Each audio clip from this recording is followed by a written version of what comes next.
the Sonic franchise started in the 90s, it was super popular and a big competitor against Mario. That fast 2D style gameplay fit just so well. And then the creators of the franchise turned to 3D Sonic games, and that didn't really work out. There were things that, always stuck with your mind in some of these 3D Sonic games, so they had good things in them, but the rest usually didn't feel very good.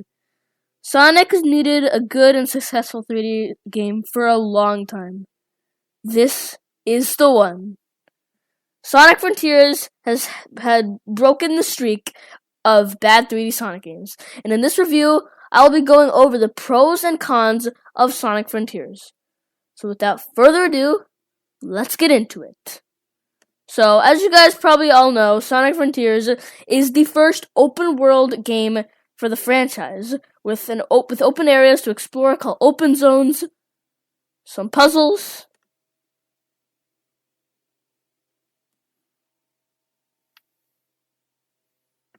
a decent story where, basically Sonic and his two buddies, Tails and Amy, are drawn into this strange place called cyberspace and get stuck there, and only Sonic gets out, and it's up to him to save his friends and stop Dr. Eggman's evil plans. And there's also some awesome combat as well.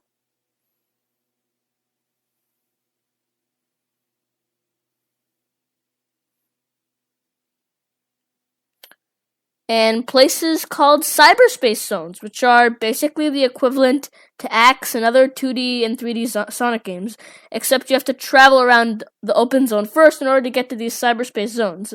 And these cyberspace zones are the creators' way of kind of bringing back the traditional Sonic for people who, might have, really enjoyed these 3D Sonic adventures, which I really think is a great idea, since people who haven't played Sonic games before can still get that traditional experience of the Sonic franchise. So you can still go for those speedruns in the cyberspace areas and get those S ranks and all. So you don't miss out on any of that awesome stuff in the previous Sonic games.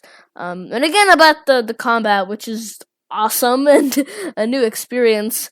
You have to collect skill points, which you get from killing enemies to get or upgrade certain moves, which can really pay off sometimes. And the game does a really good job on explaining the different combo attacks you can do as well, which just making the combat super cooler. So I definitely recommend taking the time to learn these awesome moves, because it really can help in an intense battle or to just look really, really cool. The boss battles are pretty fun and straightforward and make use of the different moves that you'll learn. As I said earlier, there will be some optional puzzles off to the side in the open zone, so if you're gonna go for 100% the game, or just like to do some optional things in games, which I personally love doing, then you'll probably find yourself going off to the side to get tons of cool secrets just lying around, waiting for you to find them.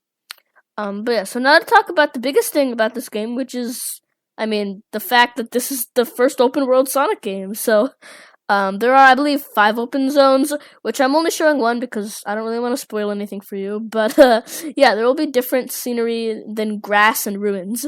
But it's really fun to kind of just, zoom around this huge world that for the first time in any Sonic game, and, when you know how you go to the next course in a Mario game, yes? So, the space in between the course you just did and the next course? You know how it's a very small and quick gap? Well, this is the same thing, but it's a huge gap.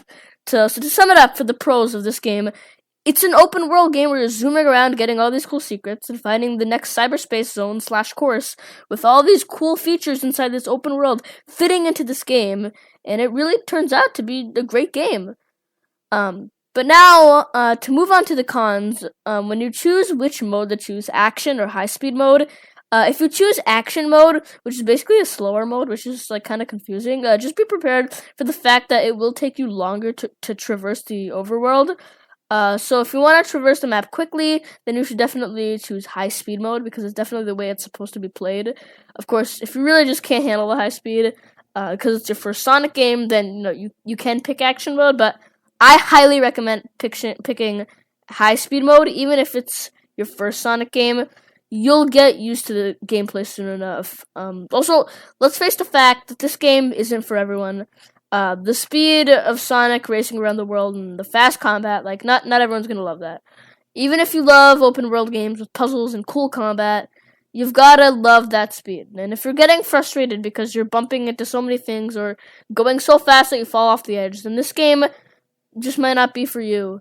But anyway, that's all for my review on Sonic Frontiers. I would definitely recommend that you get this game if you think it's your style. If you're still not sure about whether or not you want this game, then